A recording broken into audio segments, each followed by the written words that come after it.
नमस्कार दोस्तों, मेरा नाम है विमल सिंह। बालाजी स्टडी अड्डा में आप सभी का स्वागत है। केवीएस की वैकेंसी को लेकर के जो भी कैंडिडेट इंतजार कर रहे हैं, या फिर एनवीएस की वैकेंसी, या फिर एटॉमिक एनर्जी वैकेंसी, या जितनी भी सेंट्रल गवर्नमेंट वाली वैकेंसी है, उसको लेकर के एक नोटिफिकेशन जो है वो देखने को मिला। उस नोटिफिकेशन में जो तारीख है वो 3 मार्च 2025 की पड़ी हुई है, परंतु सोशल मीडिया पर वायरल हो रखा है। और ये जो नोटिफिकेशन है, पहले उसकी बात करते हैं, फिर बाकी चीज़ों की भी बात करेंगे कि किस संदर्भ में है ये नोटिफिकेशन। तो ये notification government of India, ministry of education, department of school education and literacy की तरफ से जारी किया गया। और यहाँ पर जो ये लेटर है, किसको किसको लिखा गया है? सबसे पहले तो केवीएस को लिखा गया है, उनके जो कमिश्नर हैं।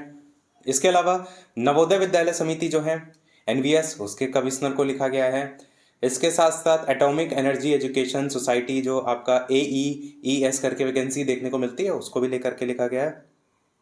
इसके साथ साथ जो NESTS करके हैं, उसके भी कमिश्नर हैं। इसी प्रकार सैनिक स्कूल सोसाइटी के कमिश्नर हैं। रेलवे जो बोर्ड है, हाल ही में आपने देखा भी था वैकेंसी रेलवे टीचर वाली निकल करके आई थी।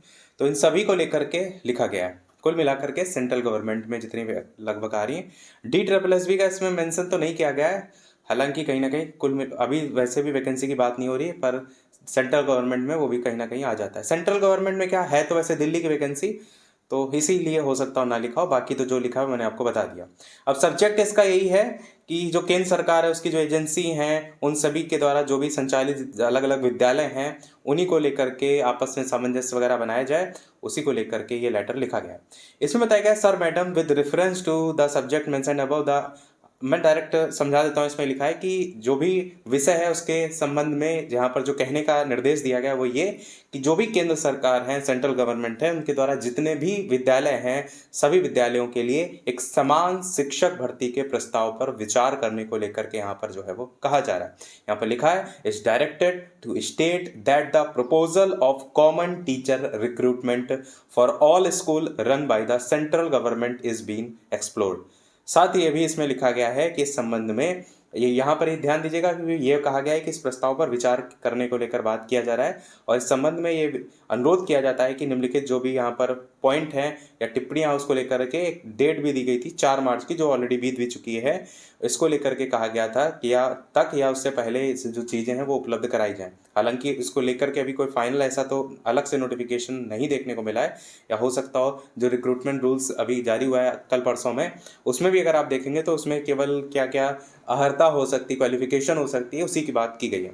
तो इसमें यही बताया गया कि जो केंद्र सरकार, जो आपके जो सारे पॉइंट है उसको लेकर के ही बताया गया है कि जो शिक्षक है उनकी क्या वर्तमान में भर्ती प्रक्रिया है, शिक्षक जो है उनकी भर्ती की क्या शेड्यूल होगा, एजेंसी क्या कौन सी होगी, जो भर्ती के नियम होंगे उसको लेकर के भी सारी चीज़ें हैं। केवीएस एनवीएस भर्ती नियमों के साथ जो कोई और पद हैं, जैसे पीआरटी का, टीजीटी का, जो भी डिटेल है रिगार्डिंग पोस्ट को लेकर, वो सारी पे लेवल क्या होगा, मतलब सारी जानकारी को लेकर के यहाँ पर लिख दिया गया है। और बाकी जो सक्षम प्राधिकारी, उनसे ही कहा गया है कि इसको लेकर के जल्द अनुमोदन वगैरह दिया जाए। कुल मिलाकर के इस नोटिफिकेशन में जो सबसे खास बात है वो यही है कि एक एग्ज़ाम को लेकर के यहाँ पर बात किया जा रहा है, और वो एग्ज़ाम है कॉमन टीचर रिक्रूटमेंट। अब सवाल ये उठता है, क्या ये कॉमन टीचर रिक्रूटमेंट की जो बात हो रही है, क्या ये सीटेट के जैसे हो जाएगा? सीटेट तो आप ऑलरेडी एक प्रकार से एंट्रेंस टेस्ट के तरीके से दे रहे हैं, फिर उसके बाद ही किसी भी शिक्षक भर्ती में बैठते हैं, तो संभावना इसकी नहीं होनी चाहिए।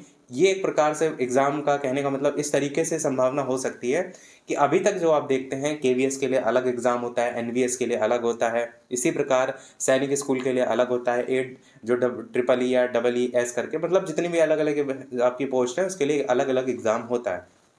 इसका एक तरीका ये हो सकता है कि किसी एक एजेंसी को ये जिम्मा दे दिया जाए, और वो एजेंसी ही वो परीक्षा को कराए और सभी के लिए एक कॉमन पेपर जो है वो कराए।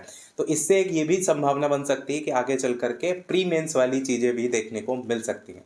अगर आप देखेंगे एसएससी में क्या होता है, एसएससी जो है वो एक कंडक्ट जो एग्ज़ाम कराती है उसकी तरीके से, तो वो बहुत सारी उसके अंडर में पोस्ट आती हैं। आप देखेंगे तो एमटीएस लेवल पर अलग होता है, सीएचएसएल लेवल पे अलग होता है, सीजीएल लेवल पे अलग होता है, और उसके अंदर भी ढेर सारी अलग अलग पोस्ट हैं। तो ऐसा नहीं होता है कि असिस्टेंट कमिश्नर के लिए अलग एग्जाम हो रहा है या इनकम टैक्स ऑफिसर के लिए अलग हो रहा है, सबके लिए एक कॉमन एग्जाम ही देखने को मिलता है। तो कुछ उस तरीके की रूपरेखा की बात यहाँ पर की गई है कि अलग अलग एग्जाम सबका ना करवा करके एक कॉमन एग्जाम करवाया जाए। अब ये भी संभावना यहाँ पर रहेगी कि केवल एक कॉमन एग्जाम से एक जो कैंडिडेट को पीआरटी लेवल पर बैठना है उसको लेकर के, अच्छा ये भी है कि जैसे अगर मान लीजिए इन्होंने पीआरटी का एग्जाम करवाया तो वहाँ पर पीआरटी को लेकर के जिसमें वैकेंसी है उसमें सब आ जाएंगे, तो उससे छाटा जा सकता है। पर एक संभावना ये जो प्री के बाद मेंस की है वो बनने की संभावना रहेगी।